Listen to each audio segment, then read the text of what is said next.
Hello, I'm Chrissy Seaton and welcome back to my channel.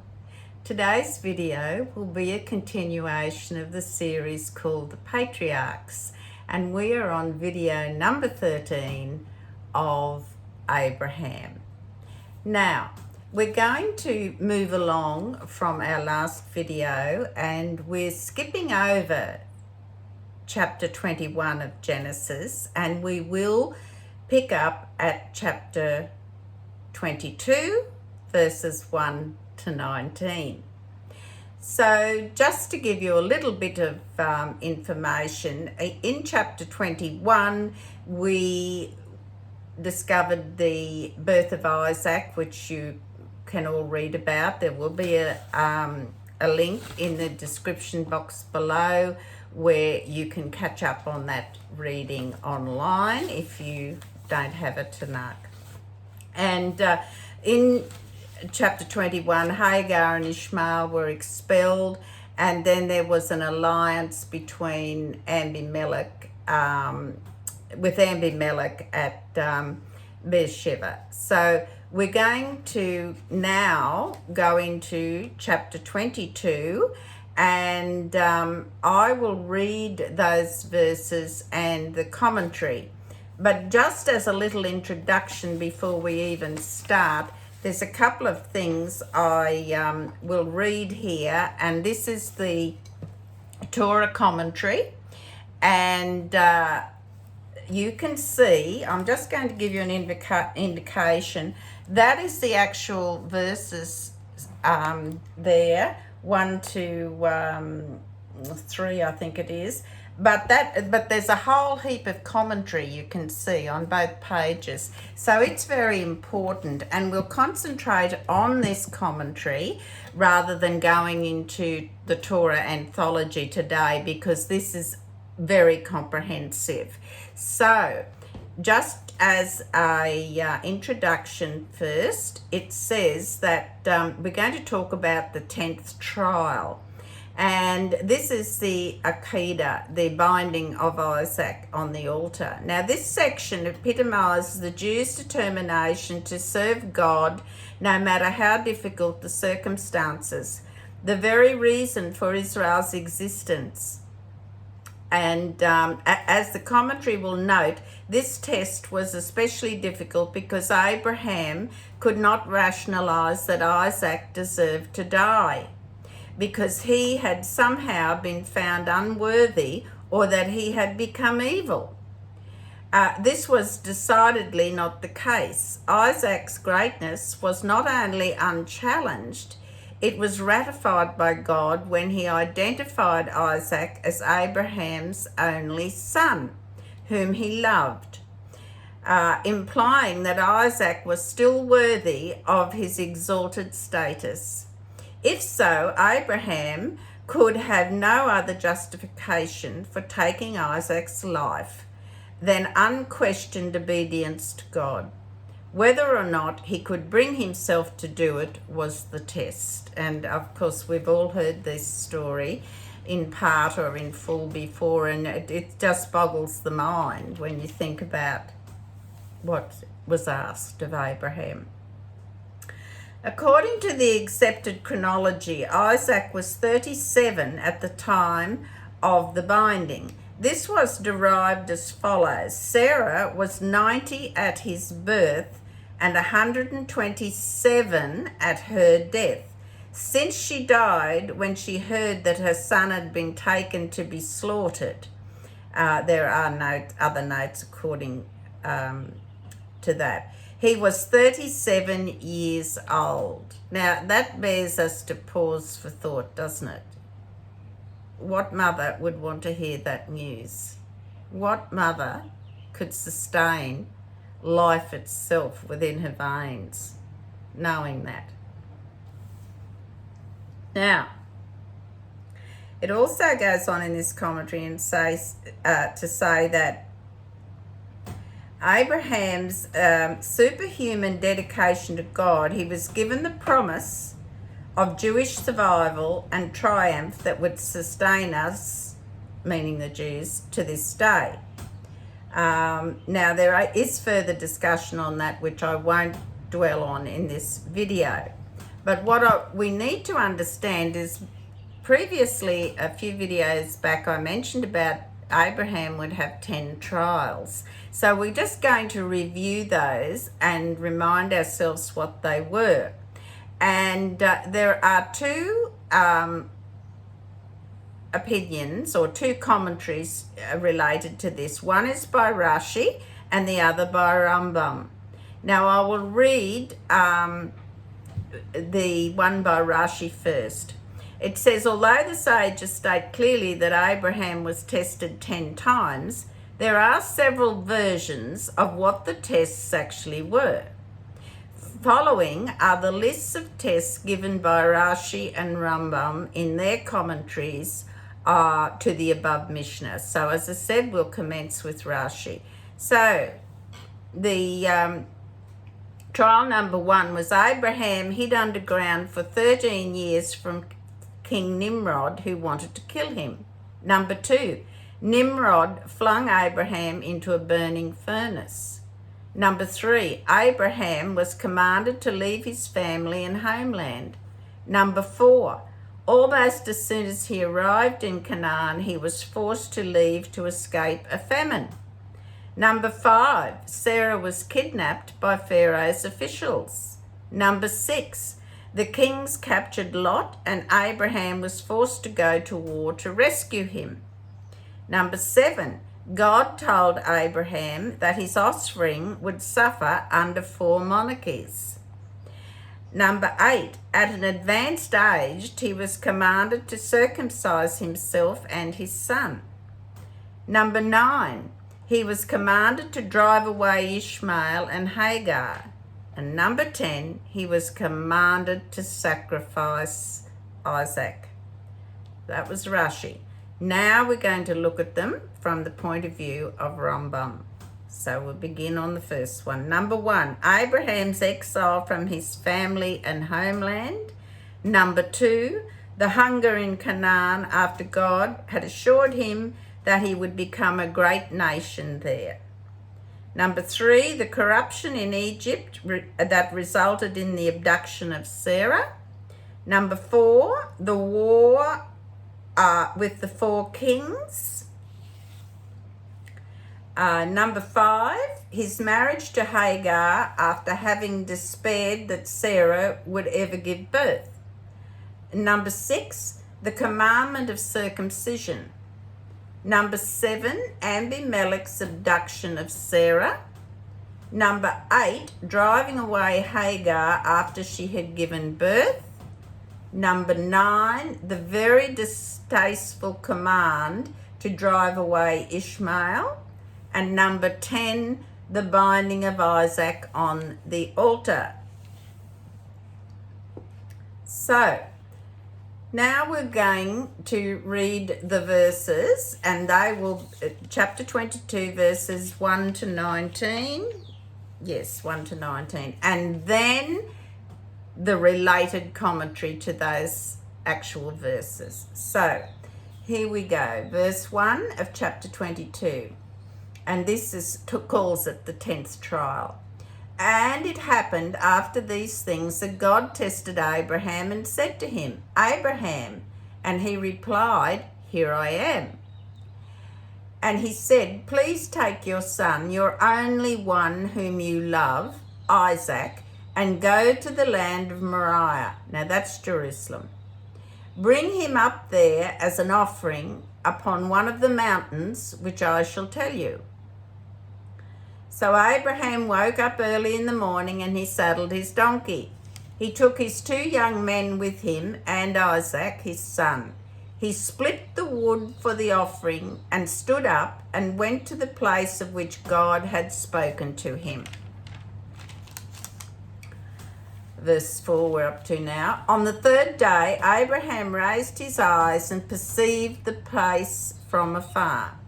And Abraham said to his young men, Stay here by yourself with the donkey, while I and the lad will go yonder. We will worship and we will return to you. And Abraham took the wood for the offering and placed it on Isaac his son.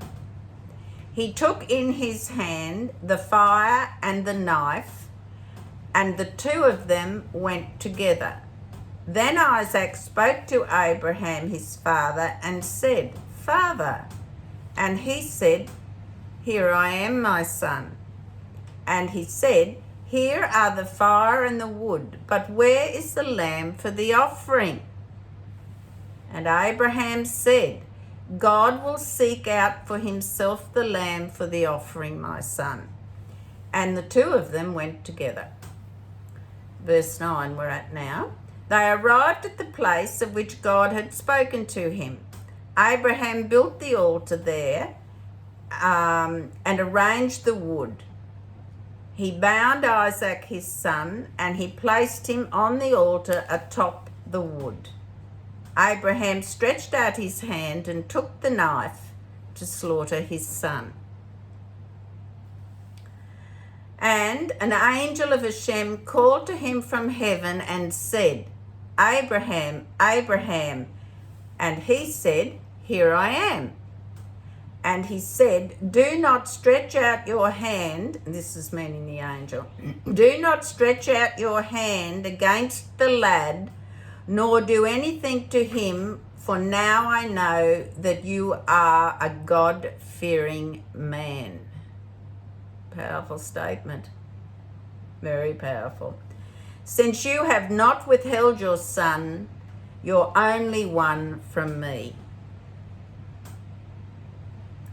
And Abraham raised his eyes and saw, behold, a ram afterwards, and caught in the thicket by its horns. So Abraham went and took the ram and offered it up as an offering instead of his son. And Abraham called the name of the site Hashem Yireh, as it is said this day, "On the mountain Hashem will be seen." The angel of Hashem called to Abraham a second time from heaven, and he said, "By myself I swear the word of Hashem, that because you have done this thing and have not withheld your son, your only one, that I will surely bless you and greatly increase your offspring like the stars of the heavens and like the sands of the seashore. And your offspring shall inherit the gate of its enemy, and all the nations of the earth shall bless themselves by your offspring, because you have listened to my voice." Abraham returned to his young men, and they stood up and went together to Beersheba, and Abraham stayed at Beersheba, or Beersheba, some people pronounce it. So there is the end of the verses 1 to 19. So now we come back and we're going to take a look at some of those commentaries now in Torah that will give us a little bit more understanding. But it is powerful, isn't it? I get a lump in my throat every time I get to read this about Abraham being so obedient. You know, I'm a mother, I have 3 sons, and I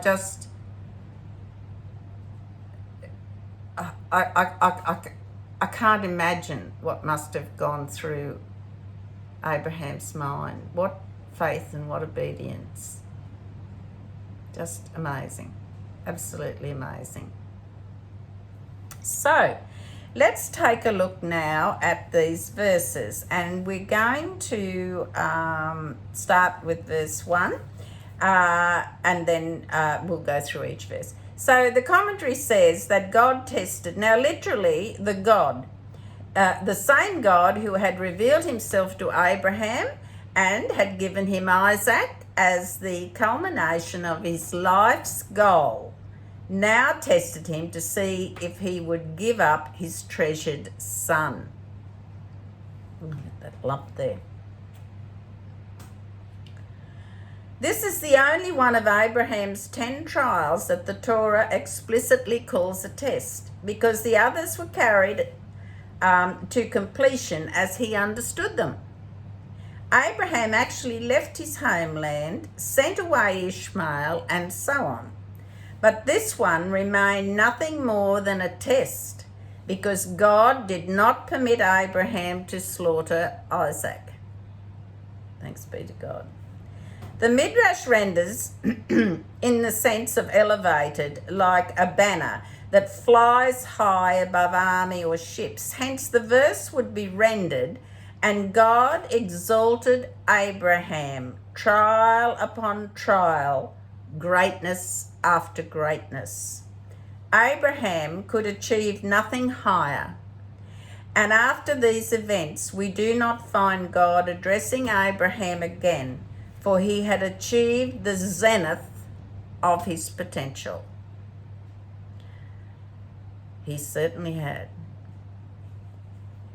Goes on, says, "Here I am." Such is the answer of the devout, the expression denoting both humility and readiness. Verse 2, "Please take." Now, since Abraham was 137 and Isaac was 37, there was no way Abraham could force Isaac to go. Rather, he was to take him by persuasion to do the will of God. Now, God pleaded with Abraham to withstand this test, because otherwise people would say that his earliest sacrifices were without substance. Now, the phrase "your son," we're still on chapter 2 here.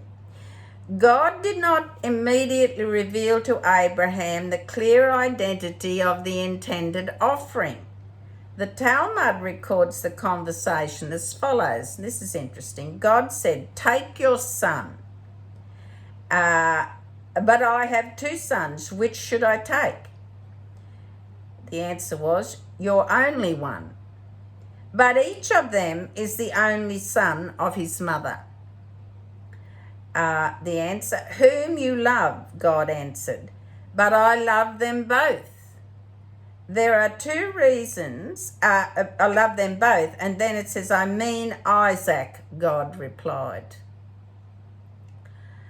There were 2 reasons why God did not say directly, "Take Isaac." Firstly, he wanted to avoid giving a sudden command, lest Abraham be accused of complying in a state of disorientated confusion.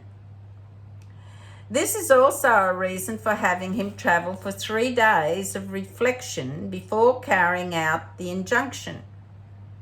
Additionally, the slow unfolding of the offering's identity was to make the commandment more precious to Abraham by arousing his curiosity and rewarding him for complying with every word of the command.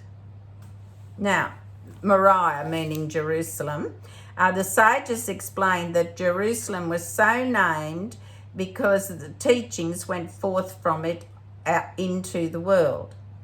Now, it also can be rendered as the land of divine service. Apparently, he takes the word Moriah as derived from myrrh, M-Y-R-R-H, one of the spices in the temple's incense mixture. Now, the phrase "bring him up," God did not say slaughter him, because he did not intend for Isaac to be slaughtered, but only that he be brought up to the mountain and be prepared as a burnt offering. Once Abraham had complied, literally, and brought him up, God told him not to slaughter Isaac. This resolves the apparent contradiction between God's original command that Isaac be brought as an offering and his later order that he remain unharmed. Abraham had been commanded to bring him up, which he did, but not to actually slaughter him. In thinking that he was to slaughter Isaac, Abraham did not misunderstand God's first command, because the general rule is that once an animal is designated as an offering, the entire sacrificial service must be performed. For example, if someone were to sanctify an animal, he could not discharge his obligations merely by placing it on an altar and then taking it down. Only God could tell Abraham that Isaac was to be brought up, but not slaughtered. Verse 3, the phrase woke early and he saddled. Now, excruciating though it must have been for him, Abraham did not delay. He woke up early in the morning and, ignoring his personal dignity, saddled the donkey personally instead of having it done by a servant. This demonstrates that the zealous hasten to perform their religious duty, which is why it is customary to perform circumcisions early in the morning, if possible, and that love of God causes one to ignore the normal rules of personal conduct. Some have noted, as a tribute to Abraham's great presence of mind and equanimity, that he was able to sleep that night. Moving on, his two young men, Abraham took Eliezer and Ishmael, who had come to visit him. Now, number 4, verse 4.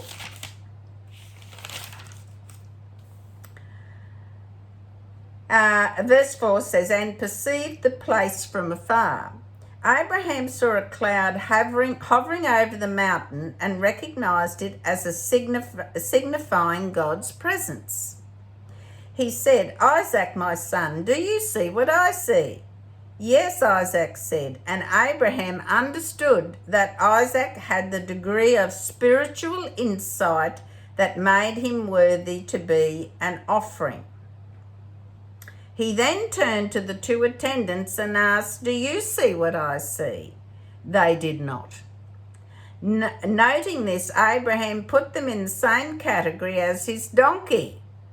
Next verse, and said in effect, the donkey sees nothing and you see nothing. Therefore, stay here with the donkey. See, you read verses until you read the commentary, you don't get the gist of the real meaty bit behind the whole verse. It's just so fascinating.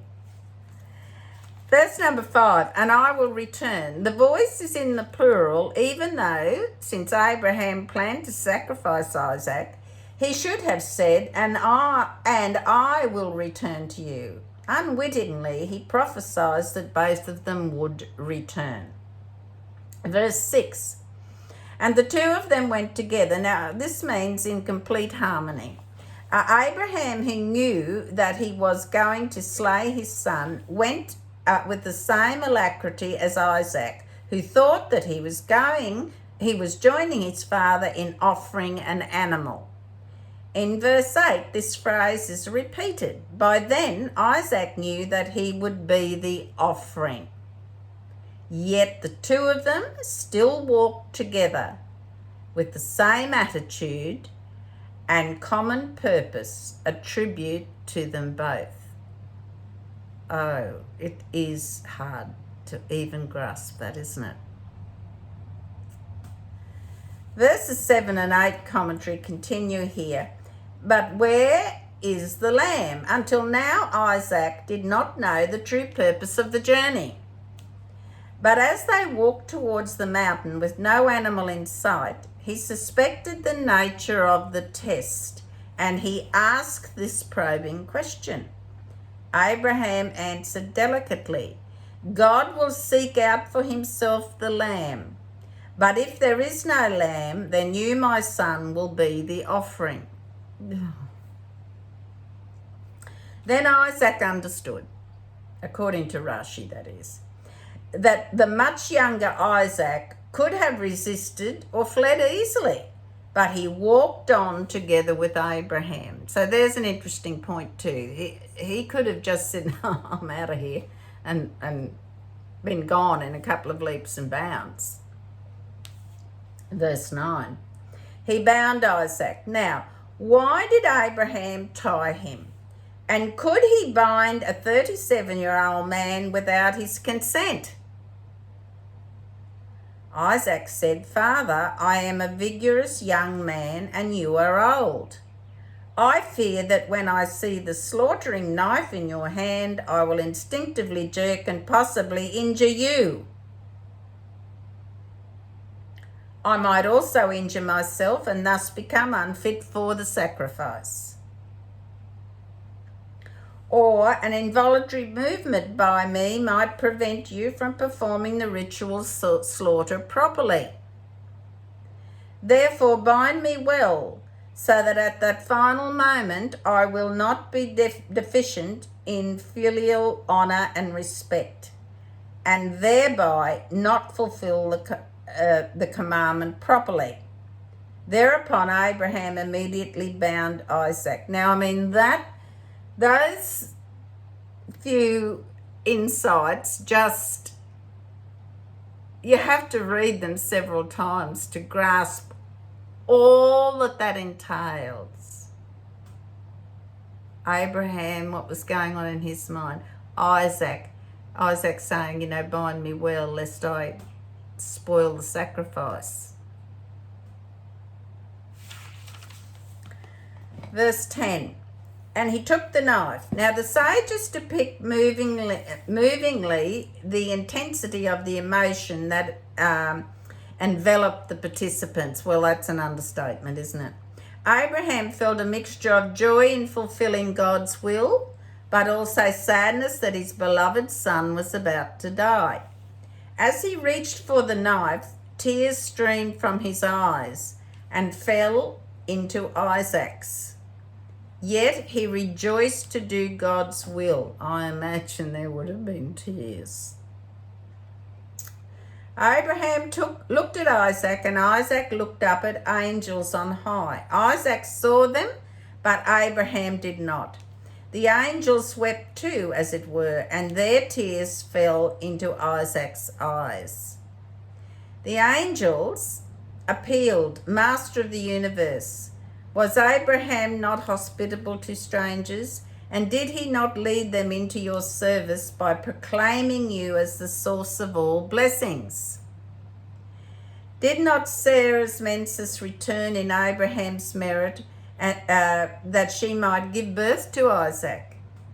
Will the promise made to Abraham regarding his offspring now be broken? Lo, the knife is at his throat. How long will you wait? Oh. Verse 11. Abraham, Abraham. The repetition of the name expressed love and urgency. Verse 13. And Abraham raised his eyes to see if there was an animal he could offer in place of Isaac. Abraham wanted to dedicate the lives of all his descendants. Just as he had been ready to offer the life of his son, the binding of Isaac represented total submission to God's will. Now Abraham sought to make this dedication eternal by bringing an offering in Isaac's place. Thus, the daily temple offerings were a national continuation of the Akeidah. Afterwards, after the preceding events, when the angel had told Abraham not to harm the lad, he saw a ram caught in the thicket, which we've learnt. So now we're moving on to verse 14. The original name of the place was Shalem, the name given it by Shem, son of Noah, whom the sages identify with Melchizedek, king of Jerusalem. After the Akeidah, Abraham called it Yireh, that's Y-I-R-E-H. In defense to both Shem and Abraham, God synthesized both names and called it Jerusalem. There you go, that's how that came about. Verse 15, and a second time, having sacrificed the ram and named the mountain, Abraham had turned his epochal event into the standard of behaviour for his descendants. Only then did the angel appear to announce the great blessing that lay in store. The phrase, by myself I swear, just as I am eternal, so my oath is eternal. God had already promised Abraham that his offspring would be as numerous as the stars and the dust. Now he assured Abraham that they would prevail over their enemies. Thus, even if they were to sin grievously, they would never be completely destroyed or fall into the hands of their enemies permanently. Accordingly, this was a solemn assurance of Israel's ultimate redemption. Now, verse 17.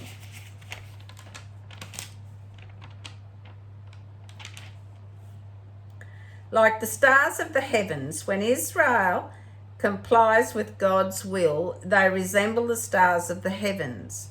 Then no nation can dominate them. But when they flout his will, they resemble the sand of the seashore, trampled by every tyrannical foot.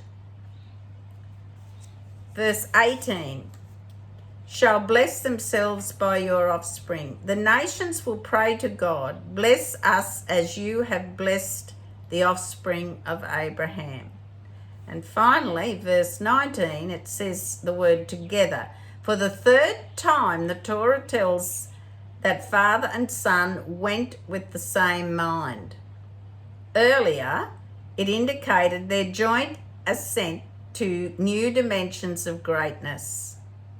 Here it indicates that even after having attained awesome spiritual heights, they returned to their attendants and walked with them unaffected by pride. I can think of a lot of other things they might be thinking too. When we, it's hard for us to even comprehend as mere humans.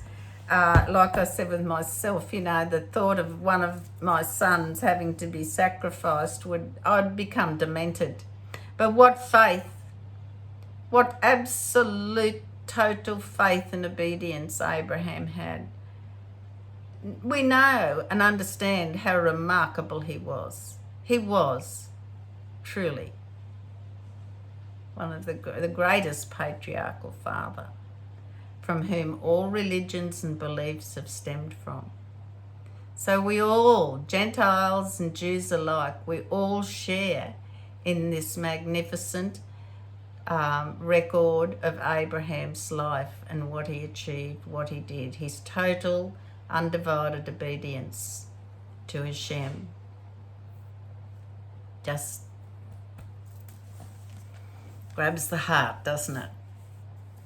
So that is as far as we'll go today. I'll leave you with all that to ponder and think about, and don't forget there will be a link down below in the description box where you can read that and Rashi's comments. But most of what we read today, apart from the verses, was all Torah commentary. Very in-depth, very helpful, and certainly we would all be taking away a message there to think further upon over the next few days. So in the meantime, you please take care and God bless.